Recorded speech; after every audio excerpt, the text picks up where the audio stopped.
పథకాలన్నీ అమలు చేయడంలో వైఎస్ఆర్ కాంగ్రెస్ పార్టీ ప్రభుత్వం చాలా అద్భుతంగా అమలు చేసింది. కానీ ఈ కూటమి పార్టీ ప్రభుత్వం వచ్చిన తర్వాత సామాజిక న్యాయం అమలు జరగటం లేదు అనేది మాజీ ఎమ్మెల్యే అనిల్ గారు అన్నారు. ఏమంటారు?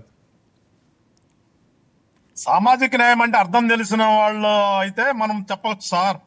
ఇలా తెలిసిన సామాజిక న్యాయం ఏంటి? కాదు నేను చెప్పనా సామాజిక న్యాయం అంటే ఏంటి? నేను చెప్పనా సామాజిక న్యాయం అంటే అన్ని సామాజిక వర్గాలకి సమానంగా పదవులు ఇవ్వటం అధికారం. అదే వస్తున్నాను. ఇప్పుడు దాకా మాట్లాడిన అనిల్ గారు ఏమంటారు? మాకు ప్రశ్నించే హక్కు లేదా, మేము పోరాడకూడదా, ప్రవీణ్ గారు చనిపోతే మేము ఎందుకు రాకూడదు అంటారు. ప్రవీణ్ గారిది ఏంటనేది ఎవరికి తెలీదు. కానీ డాక్టర్ సుధాకర్ గారిని ఏ రకంగా రోడ్డు మీద చేతులు వెనక్కి కట్టి బట్టలొప్ప తీసుకెళ్తే చనిపోయాడో ప్రతి ఒక్కరిని చూసాం. అట్లాగే ఏ రకంగా డ్రైవర్ సుబ్రహ్మణ్యాన్ని వీళ్ళ ఎమ్మెల్సీ తీసుకెళ్లి చంపి తీసుకొచ్చి ఇంటికి పెట్టాడో ప్రతి ఒక్కరు తెలుసు. అది మర్డర్లని తెలుసు. తెలిసినప్పుడు ఎక్కడ పోయారు వీళ్ళు? ఆ రోజున గుర్తురాలదా ఈ సామాజిక వర్గాలు? ఈ సామాజిక వర్గాలు ఆ రోజున గుర్తురాలా? అందుకే నేను అంటుంది సామాజిక న్యాయం వీళ్ళకి ఏం తెలుసు అంటున్నాను. ఆ రోజున గుర్తురాలా, ఈ రోజున మాత్రం ఆయన ఎట్లా చనిపోయాడో తెలుసు కానీ దాన్ని పట్టుకుని నవ్వుతున్నారు. నేను ధర్నా చేయొద్దంటే చేయండి. వివేకానంద రెడ్డి గారు ఇంట్లో మర్డరు ఎడగబోయారు. ఆ రోజు మీరందరూ ఎందుకు రోడ్ల మీద కూర్చోలేదు? 5 సంవత్సరాల్లో మీరు ఎవరు చంపారో తెలుసుకోలేకపోయారా? ఏమైపోయాయన్ని? అందుకు నేను మాట్లాడుతుంది. మీకు నిజంగా బాధ్యత కలిగినటువంటి ఒక రాజకీయ పార్టీ అయితే నేను ఆ మాటలు మాట్లాడను.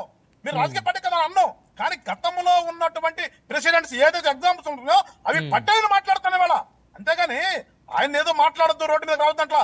ఖచ్చితంగా రాజకీయాల్లోకి వచ్చిన వాళ్ళు రాజకీయం అంటే సేవ అనుకుని వచ్చి ప్రజల తరపున పోరాడితే అందరూ కూడా వెల్కమ్ చెప్తాం. కానీ వీళ్ళకి ఎప్పుడైనా ఉందా? ఇందాకసారి ఎటకారంగా మాట్లాడుతున్నారు. ఏదో ఇసుక లారీలు వెళ్తుంటారంట కవర్ కట్టుకోవడానికి ఏమని చెప్పి నవ్వొచ్చిందంట అనిల్ గారికి. ఏమండి ఇసుక లారీలు మీరు మీ నియోజకవర్గంలో ఇసుక గురించి మీరు చెప్పాలి మాకు. ఇప్పుడు ఇసుక ఏ రకంగా గత 5 సంవత్సరాల్లో జరిగిందో మీ నియోజకవర్గంలో జరిగినటువంటి దోపిడీల గురించి మీకు ఆ రోజు నవ్వురాలా? మీకు ఆ రోజున మీకు నవ్వురాలా? ఈ రోజున పారదర్శకంగా ఏమి డబ్బులు తీసుకోకుండా జనాలకు అందిస్తుంటే మీకు అవి చూసి వాళ్ళు నవ్వు వస్తుంది మీకు. అంటే ఒక నిమిషం, మీరు అనేది ఏంటి? అనిల్ గారి నియోజకవర్గంలో అనిల్ గారు ఎమ్మెల్యేగా ఉన్నప్పుడు ఇసుక దోపిడీ జరిగిందంటారా? ఇప్పుడు చర్చ అవసరం లేదు. బ్రహ్మనాయుడు గారు ఇంకో రోజు పెడదాం, దాని మీద రమ్మని నేను మాట్లాడతాను.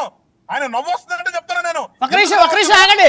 మీరు వారి మీద ఆరోపణ చేసినప్పుడు వారిని మనం మాట్లాడే సమయం వాళ్ళు ఆగండి. ఒక నిమిషం గాదే గారు, ఇవాళ డిబేట్ కన్ఫర్మ్ అవుదాం. ఇవాళ మేము బాధ్యత కలిగినటువంటి పార్టీలుగా అధికారంలో ఉన్నాం కాబట్టి మేము ప్రతిదీ కూడా వేచి చూసి ప్రతిదీ జవాబుదారితనం అనుకుంటాం. మేము ప్రజలకు జవాబుదారితనం కాబట్టే మేము వాళ్ళు రోడ్డు మీదకి రాగానే మేము రోడ్డు మీదకి రాము.